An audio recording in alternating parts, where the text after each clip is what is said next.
हो गया आज आप? हम ही देख रहे हैं, पूछ रहे हैं मजदूरों से जी। अभी मैं काम करके छुट्टी में आया था तो तभी देखा मैंने को 300-400 की तादाद में जो मजदूर हैं वो लैंड बना के नरवाल से नीचे तक आ रहे थे। और मैंने बारी बारी सभी को पूछा और हर एक आदमी ने यही जवाब दिया कि कोई बोल रहा है कि ठंडी होगी हम घर को भाग रहे हैं, कोई बोल रहा है कि काम खत्म हो गया हम घर को भाग रहे हैं, लेकिन जो सच्चाई है वो बोल नहीं पा रहे जी।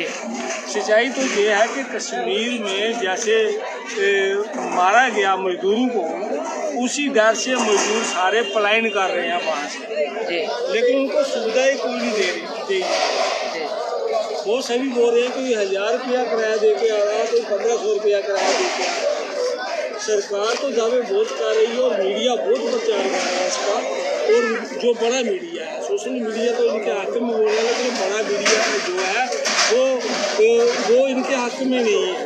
वो सिर्फ प्रचार करने में लगा हुआ है कि मिल कैंटों के जरिए कश्मीर से जो हिंदूवादी जो मजदूर है उनको भगाया जा रहा है। ये मानसिकता जो दिमागी सोच है ये लोगों को डाइवर्ट कर रही है कि लोगों को मिलिटेंसी के जरिए भगाया जा रहा है। ये जो सोच पैदा की गई हुई है लोगों के पैदा में जो देश में चल रहा है, इस देश में चल रहा है हिंदूवाद, मुसलमान और जातिवादी का।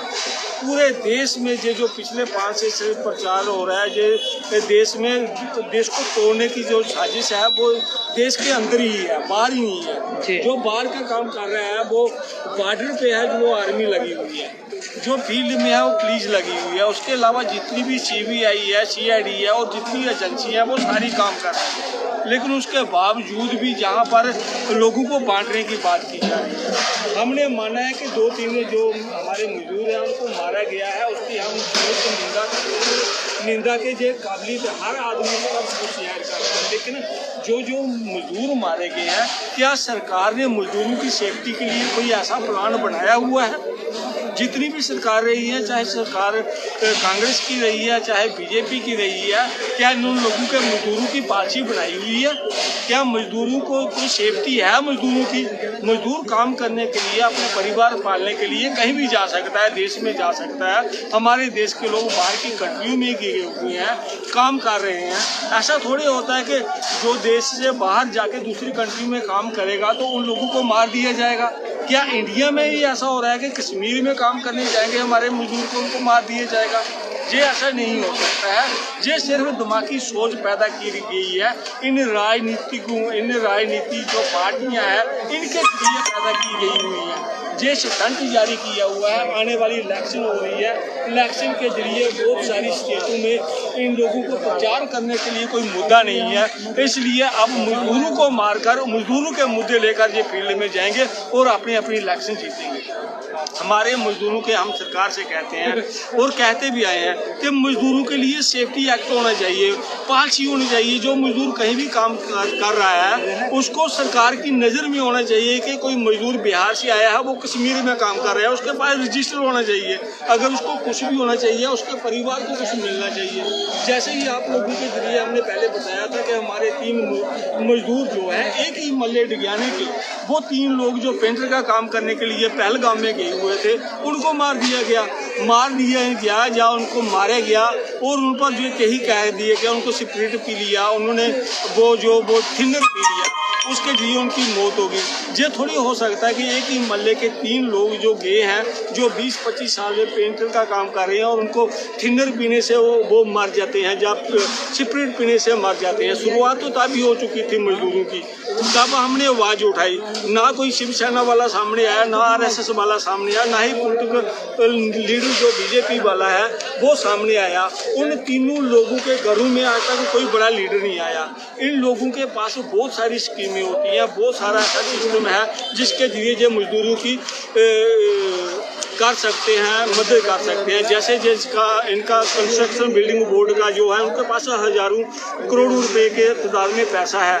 अगर ये चाहते कि वो तो सर्टिफाइड हो चुके थे कि पहलगाम में जो मारे गए जो मजदूर हैं वो मजदूर जो है वो पेंटर का काम करते सर्टिफाइड हो गए थे, उनके लिए वो उनको कुछ रिलीफ दे सकते थे।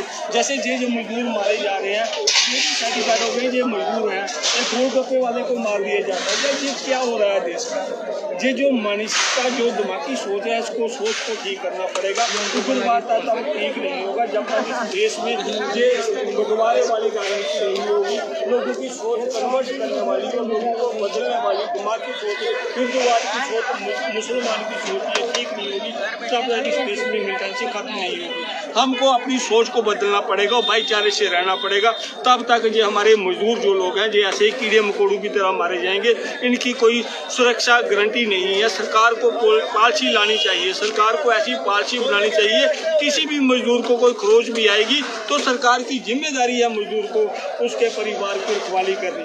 जैसे थोड़ी होता है कि मजदूर एक वोटर है वो राजनीति में इन लोगों को लीडर बनाता है, मिनिस्टर बनाता है, इनको सत्ता सौंपता है और मजदूर ही बेकार हो जाता है, मजदूर ही लाभार्थ होता है, मजदूर को कोई थामने वाला नहीं, उसका हाथ पकड़ने वाला नहीं। इस वक्त रात के 10 बजे हम रेलवे स्टेशन पे हैं, मजदूरों के पीछे हम मजदूरों की बात सुन रहे हैं कि मजदूरों को हो क्या रहा है। 2-3 मजदूर तो हमारे मारे गए लेकिन हजारों की तादाद में मजदूर जो भाग रहे हैं बढ़ कर रहे हैं। ये दहशत पैदा की गई है जहाँ पर वहाँ पर कश्मीर के लोग भी वहाँ पर प्रोटेस्ट कर रहे हैं। वो कह रहे हैं कि हमको बदनाम मत करो।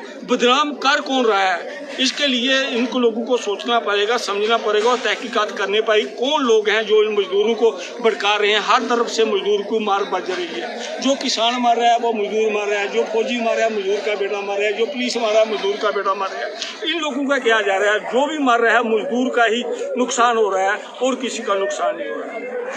तो इस समय मैं रेलवे स्टेशन से ये सभी लाइव तस्वीरें